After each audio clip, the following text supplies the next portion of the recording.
बहुत बहुत धन्यवाद आप सभी लोगों को नेपाल की पावन धरती पे हमें बुलाने के लिए, हमें सुनने के लिए। आप सभी सम्मानित लीडरों का मैं बहुत बहुत धन्यवाद। वेलकम।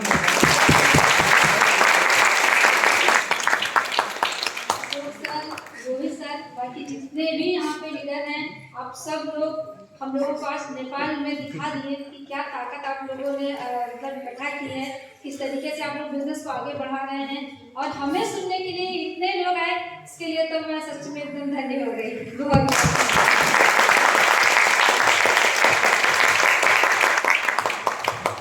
रिएक्शन एक परिवार है, वो सरहद के इस पार हो या उस पार हो, है ना। Yes. परिवार तो परिवार ही होता है ना।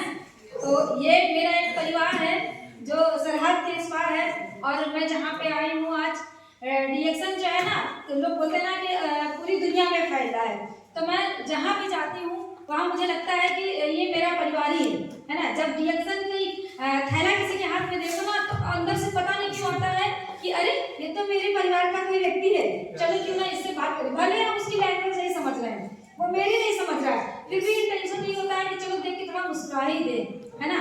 और होता क्या है कि वो सामने वाला भी भले अपनी लैंग्वेज नहीं पकड़ पा रहा है, हम उसकी लैंग्वेज नहीं समझ पा रहे हैं, मगर वो हमें सम्मान देता है। तो ये पावर है।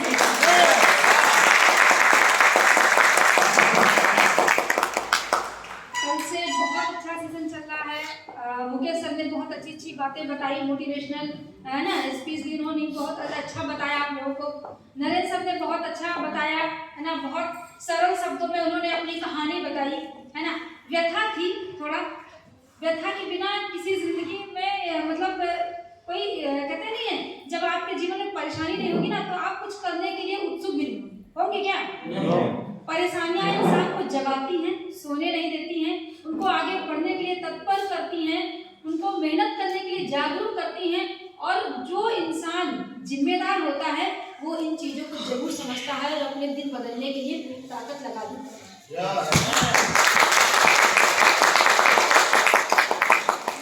तो कल उनकी व्यथा की कहानी थी, आज कुछ जो हमने तरक्की की है उसके बारे में मैं कुछ बताऊंगी, है ना। आज तो है ना, कल उनकी कहानी में तो दर्द था, रो दिए वो स्टेज पे। कहते नहीं है, जो सच्चाई से गुजरता है व्यक्ति, बनावटी नहीं होता है ना, आंसू आसानी से नहीं आते हैं क्या किसी के लिए, नहीं, है ना। वो अपने आप को कल हम लोग मॉल में थे और सर का नाम हरिचंद सर हम लोग के साथ में थे, तो त्रिवेदी जी और सर ने बातचीत की, तुरंत उन्होंने अपने आप को उनके साथ में कनेक्ट किया कि जो स्थिति मेरी थी, सर भी देखो उन्हीं स्थिति से गुजर करके आज कहाँ से कहाँ पहुँच गए। तो कहीं ना कहीं हम सब लोग परिस्थितियों के मारे हैं, और मैं तो कहती हूँ कि कोई दिक्कत नहीं है, इंसान बीमार न रहे, स्वस्थ रहे, परिस्थितियाँ बदलने की ताकत हम में है, क्योंकि प्लेटफॉर्म हमें बहुत मजबूत है।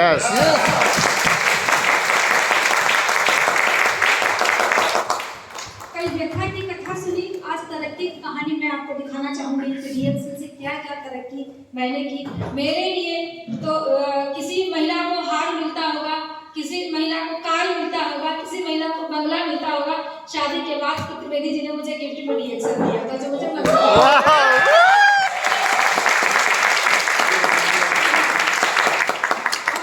ऐसा गिफ्ट जो किसी कीमत में मुझे नहीं चाहिए था, मंजूर नहीं था। सोचिए क्यों मंजूर नहीं था, क्योंकि मैं इसकी ताकत को नहीं जानती। रिएक्शन क्या है मुझे पता ही नहीं था, नेटवर्क मार्केटिंग क्या है मैंने सुना ही नहीं था। अगर मैंने सुना था तो डॉक्टर बनने की कहानी, इंजीनियर बनने का मेहनत, है ना। जो देखिए आपका जो बैकग्राउंड होता है आप उससे बहुत ज्यादा जुड़े होते हो। क्यों नेटवर्क मार्केटिंग में बताया जाता है, क्यों रिएक्शन मार्केटिंग बताया जाता है कि आदत को बदलिए, क्योंकि हम पैदाइशी उन आदतों से जुड़े हुए होते हैं जो हमारा बैकग्राउंड होता है, जो हमारे घर में चल रहा होता है, जो हमारे आसपास के समाज में चल रहा होता है, उस समाज से हम बहुत अच्छी तरीके से जुड़े होते हैं। इसीलिए हम अपनी आदतों को जल्दी बदल नहीं पाते, एक्सेप्ट नहीं कर पाते हैं दूसरी चीजों को। वही चीज मेरे साथ थी, जब मुझे रिएक्शन के बारे में त्रिवेदी जी ने बताया कि मैं नेटवर्क मार्केटिंग करता हूँ, हालांकि मेरे घर में तो कुछ और ही पता है, मेरी शादी जब हुई थी तो ये पता गया था कि लड़का जॉब करता है, क्योंकि त्रिवेदी जी बड़े होशियार थे, 6 साल उन्होंने यूपी आने ही छोड़ दिया था, मुंबई में रहते थे, है ना। तो मुंबई में रहने की वजह से उन्होंने ये बता रखा था कि मैं रिएक्शन जो है मैं सरकारी जॉब, यहाँ घर में सबको पता था गांव में कि लड़का तो सरकारी जॉब करता है, सरकारी जॉब जान करके मेरे पिताजी ने शादी की थी।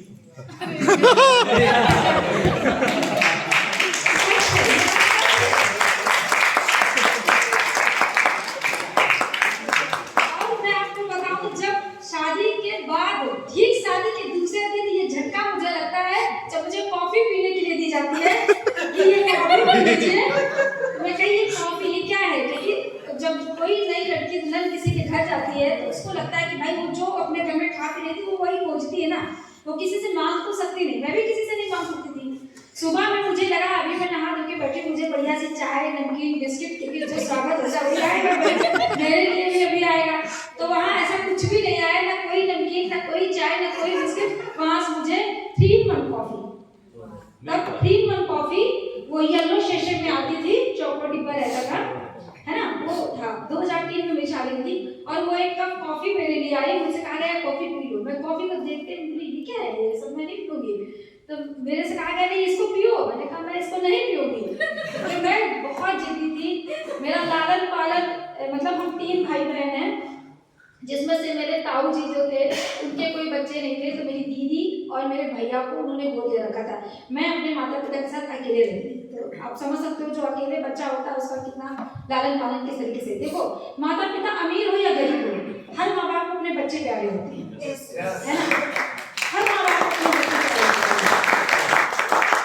और मैं पढ़ाई लिखाई में थोड़ा तेज था, तो कुछ ज्यादा ही मेरा जिद्दी थी तेज थी, तो इस वजह से थोड़ा बड़ा था। मैंने कहा मैं किसी कीमत में नहीं पीऊंगी, मगर मेरे घर में उसी दिन मेरे ससुराल में बताया गया कि ये आपको पीना ही पड़ेगा, इसके अलावा आपको चाय नहीं मिलेगी। नहीं मिलेगी। और वो कॉफी 2 घंटे रखी रही, ठंडी हो गई। वापस जब 2 घंटे बाद त्रिवेदी जी रूम में आए, वो कॉफी वैसे ही रखी। मैंने कहा मुझे कुछ मत दो, मैं कुछ भी नहीं खाऊंगी। मेरे दिमाग में, क्योंकि हमारे घर में पहली बार जब लड़की ससुराल जाती है तो 4 दिन से ज्यादा रुकती नहीं है, तो मेरे दिमाग में वो 3 दिन याद आ रहे थे जिससे मुझे घर जाना था वापस। अब तो मैं घर चली जाऊंगी, फिर वापस देखती हूँ क्या होगा यहाँ पे। तो ये चीज था। मैं वो कॉफी नहीं पी। जब सर आए उन्होंने कहा आप ये इसको क्यों फेंक रही हो, उसको पी लो। मैंने कहा मैंने पी।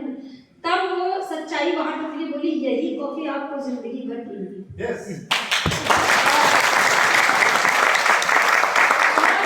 मुझे इतना अंदर से वो हो रहा था कि क्यों मुझे पीनी है, क्योंकि जिद मुझे पसंद नहीं है। मैं अपने आगे दूसरे की जिद नहीं मानती हूँ कभी। कोई कितना भी बोलता रहे, मुझे फर्क नहीं पड़ता। तो मैंने कहा मैं नहीं पीऊंगी। इन्होंने कहा यही पीनी है क्योंकि यही मेरी कमाई है। और इन्होंने मैंने कहा यही आपकी कमाई है, ये क्या मतलब है।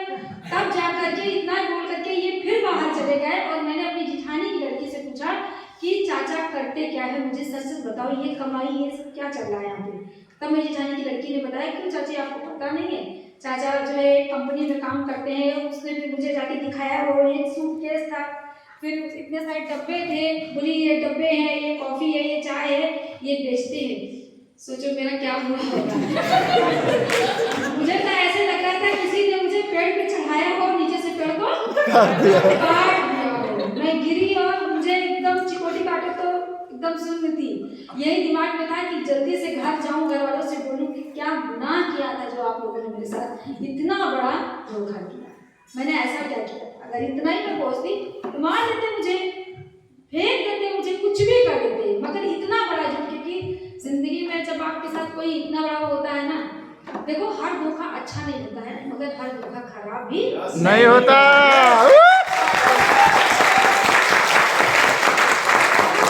आपकी जिंदगी में कब क्या अच्छा है, कब क्या खराब है, ये आप सुनिश्चित नहीं कर सकते हो। ये 2 लोग सुनिश्चित करते हैं, एक समय करता है और एक भगवान करता है। इन 2 लोगों के बीच में कभी भी अपने आप को, हमारा काम है कर्म करना, सही है गलत? यस। हमारा काम है कर्म करना, और क्या होगा वो तो वक्त बताएगा। आज जो वक्त है जिसके कारण मैं इस स्टेज पे खड़ी हूँ, जिसके कारण मैं देश विदेश यात्राएं करती हूँ, मैं इंडिया में लगभग कोने जाकर के मीटिंग देती हूँ, लोग मेरे नाम से मुझे जानते हैं, है ना। त्रिवेदी जी तो सरनेम है मेरा, त्रिवेदी जी तो मैं सरनेम लगाती हूँ। मेरा नाम है रितु, तो रितु के नाम से मैं जानी जाती हूँ। ये रिएक्शन की वजह से